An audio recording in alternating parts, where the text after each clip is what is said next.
আসসালামু আলাইকুম ভিউয়ার্স, আজ অনেক দিন পর আবার হাজির হয়েছি গ্যাজেট রিভিউ নিয়ে আপনাদের জন্য। আজ আমরা রিভিউ করতে যাচ্ছি একটি আন্ডাররেটেড ট্রু ওয়্যারলেস ইয়ারফোন নিলকিন গো প্রো। তো চলুন কথা না বাড়িয়ে শুরু করা যাক। বরাবরের মতোই আমি সজীব থাকছি আপনাদের সাথে।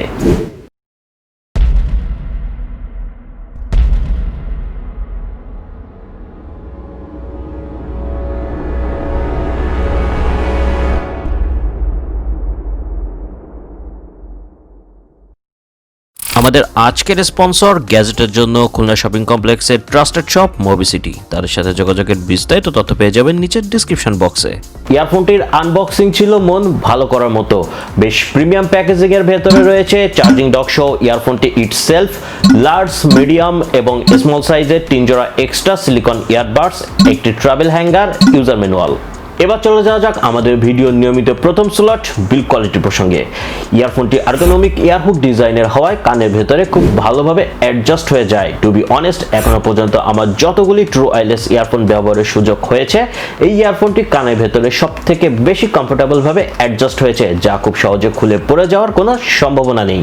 এর ভেতরে দেওয়া হয়েছে 8mm সাইজের একটি ডাইনামিক ড্রাইভার। ইয়ারফোনটির উপরের অংশে থাকছে একটি মাল্টিফাংশনাল বাটন, যার ডিজাইনটি বেশ অ্যাট্রাকটিভ এবং যার মাধ্যমে কল রিসিভ, ইন্ট, music play, pause, next track, previous track, Google assistant, volume up down সহ যাবতীয় অপারেশন শুধুমাত্র এই একটি বাটন দিয়ে করা সম্ভব। এই চার্জিং কেসটিতে দেওয়া হয়েছে 750 মিলিঅ্যাম্পিয়ারের একটি ব্যাটারি, যা ফুললি চার্জ হতে সময় লেগেছে প্রায় 3.5 ঘন্টার মতো, এবং প্রতিটি ইয়ারফোনের ভেতরে থাকছে 50 মিলিঅ্যাম্পিয়ার করে একটি ব্যাটারি, যা আনুমানিক 5.5 ঘন্টার মতো মিউজিক প্লেব্যাক টাইম দিতে সক্ষম। আর চার্জিং কেসটি ইয়ারফোন দুটিকে ফুললি চার্জ করতে সক্ষম প্রায় 6 বারের মতো, অর্থাৎ চার্জিং কেসটি থেকে মোট মিউজিক প্লেব্যাক টাইম পাওয়া গিয়েছে প্রায় 30 ঘন্টার মতো। এতে ব্যবহার করা হয়েছে ব্লুটুথ ভার্সন 5.0, যা ইয়ারফোন দুটিকে দ্রুততম সময়ের মধ্যে যে কোনো ডিভাইসের সাথে খুব র্যাপিডলি কানেক্ট করে ফেলে এবং কানেকশন ছিল বেশ স্টেবল। এই ধরনের ইয়ারফোনের সবথেকে কমন একটি প্রবলেম হলো যে কানেক্টেড ডিভাইস থেকে বারবার কানেকশন লস্ট হয়ে যায়, কিন্তু এই ইয়ারফোনটির বেলায় এই প্রবলেম একবারও পাওয়া যায়নি।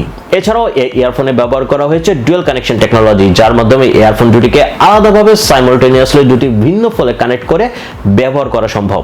এই লকডাউনের সময় আমার অফিসের বেশ কয়েকটি ওয়েব কনফারেন্সে ইয়ারফোনটি আমি ব্যবহার করেছি। এ সময় কোনো ধরনের কানেকশন লস বা সাউন্ড ল্যাটেন্সি পাওয়া যায়নি। এছাড়াও টেলিফোনিক কনভারসেশনে ইয়ারফোনটি যথেষ্ট ভালো পারফরমেন্স দেখিয়েছে। সারাউন্ডিং এনভায়রনমেন্ট থেকে নয়েজ খুব কম ক্যাচ করছিল, পাশাপাশি মাইক্রোফোনটিও কথা বলার জন্য বেশ উপযোগী।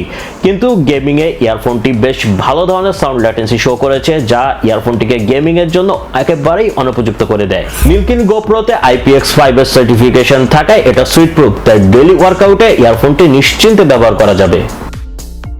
এবার চলে যাওয়া যাক সাউন্ড কোয়ালিটি প্রসঙ্গে। ইয়ারফোনটির বেস ছিল যথেষ্ট ডিপ এবং পাঞ্চি। বেস এবং সাব বেস আলাদাভাবে বুঝতে পারা যায়।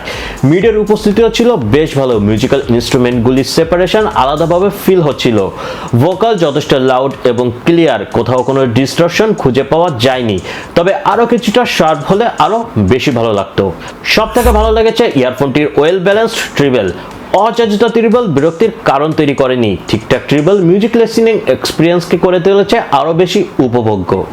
যারা মূলত টেলিফোনিক কনভারসেশন, ওয়েব কনফারেন্স এবং মিউজিক লিসেনিং এর জন্য 3000 টাকার আশেপাশে বাজেটের ভেতরে একটি ভালো বিল্ড কোয়ালিটি সম্পন্ন ট্রু ওয়্যারলেস ইয়ারফোন খুঁজছেন, নিলকিন গো প্রো তাদের জন্য একটি স্ট্রংলি রিকমেন্ড করার মতো ইয়ারফোন। কিন্তু যারা গেমিংকে প্রায়োরিটি দিতে চান, তাদের জন্য ইয়ারফোনটি খুব একটা ভালো পছন্দ হবে না। আজ এ পর্যন্তই। আল্লাহ হাফেজ।